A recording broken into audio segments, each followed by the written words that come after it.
back to KETK today. Let's go ahead and toss it over to weather with meteorologist Carson Vickroy. Carson, a lot happened with the tropics with Hurricane Ida, made that really big Category 4 landfall, and now it's kind of dwindled down to a tropical storm. Can you tell us what's going on? Yeah, it has. I mean, the focus is going to shift from all that coastal flooding that we've seen to the flash flooding that we're going to see across the deep south and also the mid-Atlantic states where this storm is headed. So here's the latest on Ida. Again, it's just a tropical storm like Corinne said, but the damage is already done here, folks. I mean, it's a dire situation right now for sections of Louisiana, but once again, still some heavy rain falling from Mississippi and Alabama. You can see the swirl around the center of circulation right there along the Mississippi and Louisiana state line. Some heavy rain being detected at times, and all these bands of precipitation continue to progress their way off to the north and to the east. Here are the current stats on it. About 60-mile-per-hour winds,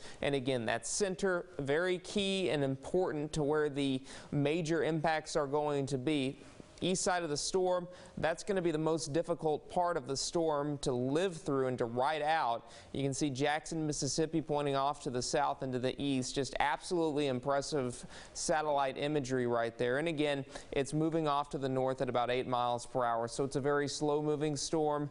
And the reason why we are seeing all those flash flood warnings out is because we've already seen a lot of rain, and we're going to continue to see a lot of rain here over the next several hours. The pinks indicate anywhere from 5 to 10 inches of rain. The whites over 10 inches, and you can see near Hammond, Louisiana, about 15.5 inches of rain detected. A little more along Interstate 10 from Baton Rouge to New Orleans. I've driven that road a couple of times. It's not good to drive when there's flooded roadways. 7 inches of rain to the southeast of New Orleans and about 9.5 due east of New Orleans. And as you can see, more heavy rains on the way. We are not out of the woods yet for that flash flooding threat, so I do expect several more inches to fall from Mississippi into sections of Alabama as this thing continues to track off to the north and to the east. Here's the projected path of the storm. Again, it will take it into the mid-Atlantic states, so the effects of this storm are not going to be over until we get into next weekend, as it does track into the northeastern sections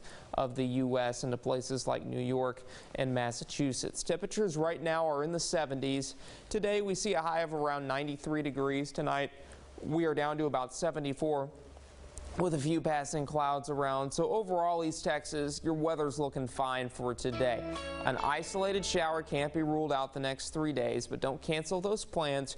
You're going to be okay. We got less humidity and more heat on the way for Thursday, Friday, Saturday, and Sunday, as we do kind of shift more into an early September, late August-like pattern to ring in the new month on Wednesday.